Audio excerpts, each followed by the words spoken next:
Subscribe कीजिए हमारे YouTube channel AR3 coaching classes को और बेल आइकॉन को प्रेस करो ताकि लेटेस्ट वीडियो की नोटिफिकेशन सबसे पहले पा सकें।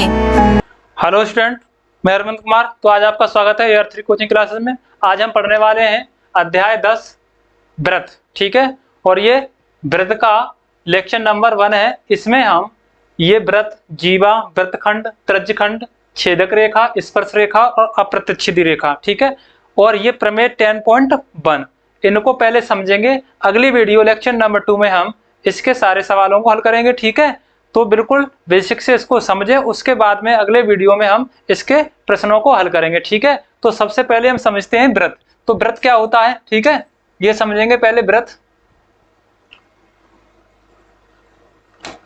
यहां देखो, ये लिखा हुआ है व्रत। व्रत एक तल के उन बिंदुओं का समूह होता है। ठीक है, एक तल के, ये मान लीजिए कोई तल है और इस पर एक,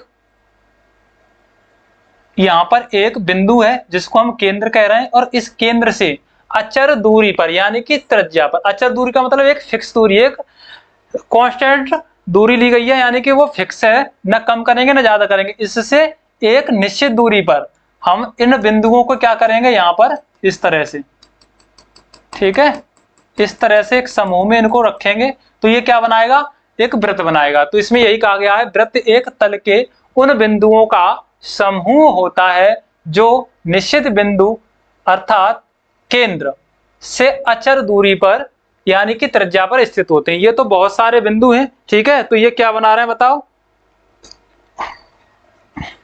यहां पर ये, अब यहां पर इसका ये केंद्र है और इस पर बहुत सारे बिंदु हैं, 1 2 3, यहां पर इस तरह से बहुत सारे बिंदु हैं ये। ठीक है, ये एक समूह में है और ये एक केंद्र से यानी कि केंद्र, ये जो बिंदु O है इससे एक निश्चित दूरी पर है किसी भी बिंदु की। ठीक है, आप दूरी नापोगे तो बराबर बैठेगी। ये क्या है, जैसे साइकिल के पहिया में जो ताने होती हैं उनकी सबकी दूरी या लंबाई कितनी होती है, बराबर होती है। तो इनकी सबकी लंबाई क्या है, बराबर है, इसलिए क्या कहलाएगा, एक वृत्त कहलाएगा। ठीक है, अब बात आती है जीवा पर। जीवा, अब देखो जीवा क्या है। जीवा, सबसे पहली बात तो ये समझो, ये जो वृत्त होता है, वृत्त के अंदर एक केंद्र होता है। ठीक है, ये यहां पर मैंने बना लिया इसको, ये वृत्त है। ठीक है, और इसके अंदर एक केंद्र होगा, यहां पर इसका केंद्र है। अब जब इधर ये इसकी परिधि है चारों ओर से, इधर और ये भी परिधि है, यानी कि एक तरफ से दूसरी ओर, परिधि के एक तरफ से दूसरी ओर, दूसरी तरफ परिधि के केंद्र से जाती हुई जब रेखा खींची जाती है, ठीक है, ये केंद्र से जाती हुई ये हमने रेखा खींची, इसको हम क्या कहेंगे, इसको कहेंगे हम व्यास। क्या कहेंगे इसको, व्यास। और व्यास जो है, व्यास को हम जीवा भी कहते हैं, क्योंकि सबसे बड़ी जीवा जो है वो वृत्त पर व्यास ही होता है। ठीक है, और ये व्यास जो है वो त्रिज्या का कैसा होता है, 2 गुना, क्योंकि यहां से केंद्र O से, अब ये क्या है हमारा, ये व्यास हो गया AB। ठीक है, और यहां से OA या OB, ये क्या है, त्रिज्या है। तो बताओ, त्रिज्या इधर की ये वाली और इधर की ये वाली, यानी कि दोनों त्रिज्याओं को जोड़ेंगे तो 2 गुनी हो जाएगी। ठीक है, तो ये पूरा व्यास है। तो यहां से व्यास बराबर क्या हो गया बताओ, व्यास बराबर 2 गुणा त्रिज्या, यानी व्यास जो है त्रिज्या का 2 गुना होता है और त्रिज्या व्यास की आधी होती है, तो व्यास बटे 2। ठीक है, तो यहां से आपको समझ में आ गया। अब देखो जीवा, सबसे बड़ी जीवा जो है वो व्यास ही होती है किसी भी वृत्त की। ठीक है, और व्यास जो है वृत्त को 2 बराबर भागों में क्या करता है, विभाजित करता है। और जीवा का भी काम यही है। ठीक है, तो यहाँ पर अगर सबसे बड़ी जीवा लोगे तो वो व्यास है, और व्यास है यानी कि सबसे बड़ी जीवा यानी कि व्यास 2 बराबर भागों में इसको विभाजित करेगा। और अगर इस केंद्र से हटकर, ठीक है, इस केंद्र से हटकर कोई सी दूसरी जीवा डाल दी जाती है, ये मान लीजिए PQ है, तो ये इस वृत्त को 2 बराबर भागों में विभाजित नहीं करती। ठीक है, तो ये 2 बड़े या छोटे भागों में क्या करती है, विभाजित करती है। ये हटा दे रहा हूं यहां से। ठीक है, अब देखो, एक तो ये हो गया, ये वृत्त है, वृत्त का खंड कर दिया हमने। क्या कर दिया, वृत्त का खंड कर दिया। जब वृत्त का खंड कर दिया तो एक खंड इधर हो गया और एक खंड इधर हो गया, तो इस छोटे वाले खंड को क्या बोलेंगे बताओ, लघु वृत्त खंड, लघु वृत्त खंड। ठीक है, और इस बड़े वाले खंड को क्या बोलेंगे, दीर्घ दीर्घ वृत्तखंड। ठीक है, तो अब वृत्तखंड भी आपको समझ में आएगा होंगे। ठीक है, जीवा जो है इसको क्या कर रही है, दो भागों में बांट रही है। अब देखो यहाँ पर ये छोटी जीवा ली है हमने और ये व्यास था वो सबसे बड़ी जीवा थी, तो सबसे बड़ी जीवा बराबर भागों में बांट रही थी, और ये छोटी जीवा ली है हमने पी क्यू, तो ये इसको दो बराबर भागों में बांट रही है, और ये इसका लघु वृत्तखंड और दीर्घ वृत्तखंड। ठीक है, एक बड़ा और एक छोटा। इसी प्रकार से हम त्रिज्यखंड के बारे में समझते हैं। तो ये बताओ, कोई व्रत ले लिया जाए, ये व्रत है और यहाँ इसका केंद्र ये है, वृत्त का केंद्र O है। केंद्र से जब दो त्रिज्याएं प्रति पर डाली जाती है थीटा कोण बनाती हुई, ये एक ये डाल दी, एक ये डाल दी, और ये क्या है, थीटा कोण। तो ये इसको दो भागों में विभाजित करती है। एक तो ये वाला दीर्घ त्रिज्यखंड,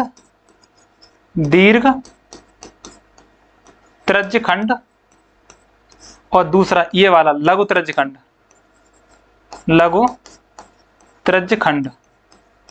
ठीक है, तो जो थीटा कोण है वो लघु त्रिज्यखंड, और जो ये वाला 360 माइनस थीटा कोण है वो उसको कहते हैं हम दीर्घ त्रिज्यखंड। ठीक है, तो त्रिज्यखंड भी दो होते हैं, एक लघु त्रिज्यखंड और एक दीर्घ त्रिज्यखंड। ठीक है, यहां पर ये समझ में आ गई बात। आगे बढ़ते हैं। आप प्रतिच्छेदी रेखाएं क्या होती हैं? देखो, जब कोई रेखा वृत्त को स्पर्श ना करे, तो उसको बोलते हैं अप्रतिच्छेदी रेखा। ठीक है, ये व्रत है, इसका केंद्र O है, और ये A भी एक रेखा है जो कि इसको कहीं पर भी प्रतिच्छेद नहीं कर रही है, कहीं पर इसको छू नहीं रही है, कहीं पर इसको टच नहीं कर रही है, तो ये कैसी रेखा कहलाएगी? अप्रतिच्छेदी रेखा। अब आ जाते हैं स्पर्श रेखा। जब किसी व्रत में, ठीक है, कोई व्रत ले लिया जाएगा, ये व्रत है, और जब व्रत पर कोई स्पर्श रेखा, ठीक है, स्पर्श रेखा क्या होगी? स्पर्श रेखा व्रत के किसी बिंदु पर मान लीजिए टच करे, ये यहाँ पर छू के जाए, इसको स्पर्श करके जाए, इसको छेद के जाए, ठीक है, एक बिंदु पर, तो उसको कहते हैं हम स्पर्श रेखा। ये इसका बिंदु P है, ये इसकी स्पर्श रेखा AB है, ठीक है, और ये इसका केंद्र O है। तो ये एक बिंदु पर इसको स्पर्श कर रही है, इसलिए ये क्या है? इसकी स्पर्श रेखा है। और वृत्त को केवल एक बिंदु पर, ठीक है, स्पर्श रेखा क्या होती है? यह वृत्त को केवल एक बिंदु पर प्रतिच्छेद करती है। एक बात समझ लें, वृत्त को केवल एक बिंदु पर प्रतिच्छेद करती है, उसको हम कहते हैं स्पर्श रेखा। ठीक है, लेकिन हाँ, यहीं पर ये आप समझ लें कि वृत्त की परिधि पर के प्रति का है बहुत सारे बिंदुओं का एक समूह है, एक निश्चित यानी कि त्रिज्या या फिर अचर दूरी पर व्यवस्थित बिंदुओं का समूह। ठीक है, क्या कहलाता है? वृत्त कहलाता है। तो जब इस पर अनिश्चित रूप से बहुत सारे बिंदु हैं, तो इस पर इसकी परिधि पर यानी कि वृत्त की परिधि पर कितनी स्पर्श रेखाएं खींची जा सकती हैं? तो अनंत स्पर्श रेखाएं खींची जाती। एक यहाँ खींच दी, एक यहाँ, एक यहाँ, यानी कि प्रत्येक बिंदु पर खींचोगे ना तो बहुत सारी स्पर्श रेखाएं हो जाएंगी। ठीक है, लेकिन केवल एक बिंदु पर केवल एक ही स्पर्श रेखा होती है। ठीक है, ये बात याद रखनी है। अब बात आ गई छेदक रेखा की। ठीक है, तो छेदक रेखा में क्या होता है? ये वृत्त है हमारा, जब वृत्त को कोई रेखा छेद के आर पार निकल जाए तो उसको हम कहते हैं छेदक रेखा। तो ये A और ये B, ठीक है, A और B, ये क्या है? छेदक रेखा है जो इस वृत्त को P और Q दो बिंदुओं पर छेद करके क्या कर रही है? बाहर निकल रही है। इस वृत्त का केंद्र O है। ठीक है, तो इसको हम क्या कहेंगे? छेदक रेखा। ठीक है, छेद के निकल जाए। आगे देखते हैं। अब पहले पढ़ेंगे हम प्रमेय नंबर 10.1। इसमें कहा गया है वृत्त के किसी बिंदु पर स्पर्श रेखा बिंदुओं से जाने वाली त्रिज्या, स्पर्श रेखा बिंदु से जाने वाली त्रिज्या, यानी कि स्पर्श बिंदु से जाने वाली, ये स्पर्श बिंदु यहाँ पर मान लीजिए इसका P है, इससे जाने वाली रेखा त्रिज्या, ये वाली, ये O और P, ठीक है, लंब होती है।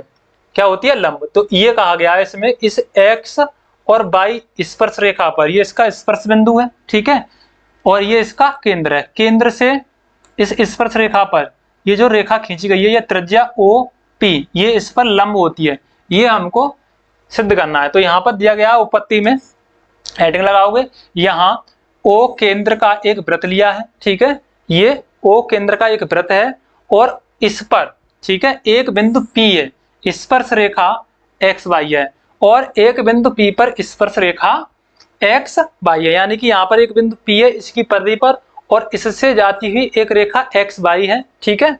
हमें सिद्ध क्या करना है, सिद्ध करना है हमको OP, ये दिया गया है OP इस एक्स वाई पर लंब है, ये सिद्ध करना है। तो देखो रचना में क्या किया हमने, स्पर्श रेखा एक्स वाई पर एक बिंदु हमने यहाँ पर क्या ले लिया, Q लिया है, और इस O को Q से मिलाया है यहाँ पर, ठीक है। अब हमें ये सिद्ध करना है, ये पता कर लें कि इन दोनों में, यानी कि यहाँ पर आप यहाँ पर भी ले सकते हो, यहाँ पर भी, यहाँ पर भी, इस स्पर्श रेखा पर कहीं पर भी कोई भी दूसरी अन्य रेखा खींच सकते हो, और ये पता कर लें आप उनमें से कि सबसे छोटी रेखा कौन सी है, क्योंकि जो इस बिंदु इस परिधि के सबसे नजदीक होगी वही इस पर लंब होगी। तो यही तो हमको सिद्ध करना है। तो अब हम इसमें क्या करेंगे, ये या इतना काम कर लिया, स्पर्श रेखा एक्स वाई पर बिंदु P के अतिरिक्त, ठीक है, बिंदु P के अतिरिक्त एक अन्य बिंदु जो है हमने Q लिया है और OQ को क्या कर दिया, मिला दिया। अब देखो OP बराबर O, यहाँ पर इसको हम क्या कह देंगे, यहाँ पर इसको A लिख दे रहे हैं, क्या लिख दे रहे हैं इस पर A, क्योंकि ये यहाँ से यहाँ तक की दूरी हमने मान लिया A है, ठीक है। तो इसको A लिख दे रहे हैं, ये A, यानी OA और OP क्या है, आपस में बराबर है, क्योंकि ये भी इसकी त्रिज्या है और ये OP भी इसकी त्रिज्या है और OA भी इसकी त्रिज्या है, तो त्रिज्या आपस में वृत्त की बराबर होती है, ठीक है, कहीं पर भी हो। अब दूसरे वाले समीकरण में यहाँ पर क्या किया हमने, OQ बराबर OA प्लस AO, OQ बराबर OA प्लस AQ, इन दोनों का योग जो है OQ के बराबर होगा, तो दूसरा समीकरण बना लिया। अब हमने यहाँ क्या किया, OQ लिखा है बराबर OA की जगह पर, ये OA की जगह पर OP रख दिया हमने यहाँ पर, प्लस AQ, ठीक है। अब यहाँ से हमें निकालना क्या है बताओ, OP निकालना है, तो OP को तो यहीं रहने दिया, इसको इधर लेके जाओगे पक्षांतर करोगे तो ये माइनस का हो जाएगा, यानी कि OQ माइनस AQ। अब ये आ गया। अब यहाँ पर हमें देखने को मिल रहा है कि जो OP है, ये OP है, वो इस OQ में से AQ घटाया जा रहा है, तब इसके बराबर आ रहा है। इसका मतलब ये हुआ कि OP जो है OQ से छोटा है, OP जो है ये OP OQ से छोटा है। तब हमने लिखा है यहाँ पर OP बिंदु O से एक्स वाई के अन्य बिंदुओं, यहाँ पर और कोई भी बिंदु ले सकते हो यहाँ पर, ठीक है, अन्य बिंदुओं की न्यूनतम दूरी है, यानी कि इन सब बिंदुओं से केंद्र से दूरी जो ली जा रही है, इन सब दूरियों से ये वाली OP सबसे कम, यानी कि न्यूनतम दूरी है। अतः OP एक्स वाई, ये एक्स वाई जो स्पर्श रेखा है इस पर लंब है, तो यहाँ पर लिख दिया OP लंब है किस पर, एक्स वाई पर। यहाँ पर 2 पॉइंट और लिखे हैं, वेरी वेरी मोस्ट इंपोर्टेंट है। वृत्त के किसी बिंदु पर एक और केवल एक स्पर्श रेखा खींची जा सकती है, एक स्पर्श रेखा होती है। तो वृत्त के किसी भी बिंदु पर, ठीक है, वृत्त के किसी भी बिंदु पर केवल एक ही रेखा खींची जा सकती है, स्पर्श यहाँ पर, ठीक है। मान लीजिए ये इसका एक स्पर्श बिंदु है, अब इस पर से हम केवल एक ही स्पर्श रेखा खींच सकते हैं, दूसरी कोई नहीं। तो वृत्त के केवल एक बिंदु पर एक और केवल एक ही स्पर्श रेखा होती है। सेकंड, स्पर्श बिंदु से त्रिज्या को समाहित करने वाली रेखा को, ठीक है, स्पर्श बिंदु से त्रिज्या को, ये त्रिज्या है इसकी, इसको मैं हटा दे रहा हूं। स्पर्श बिंदु से त्रिज्या को समाहित, तो त्रिज्या को समाहित कर रही है, ठीक है, यहां से समाहित करने वाली रेखा को वृत्त के उस बिंदु पर, यहां पर ये इसका बिंदु दिया गया है, अविलंब भी कहते हैं, ठीक है। तो स्पर्श बिंदु से त्रिज्या को, स्पर्श बिंदु इसका ये था, समाहित यानी कि यहां से ये इसकी त्रिज्या हो गई, करने वाली रेखा वृत्त को इस बिंदु का, अब ये क्या है इस पर अविलंब, तो ये इसका अविलंब इसको कहेंगे, ठीक है। तो यहां तक आपने प्रमेय नंबर 10.1 पढ़ा। अब इसके बाद में हम अगले वीडियो में इस प्रश्नावली 10.1 के सभी सवालों को करेंगे, ठीक है। तो बने रहिए वीडियो के अंत तक, धन्यवाद।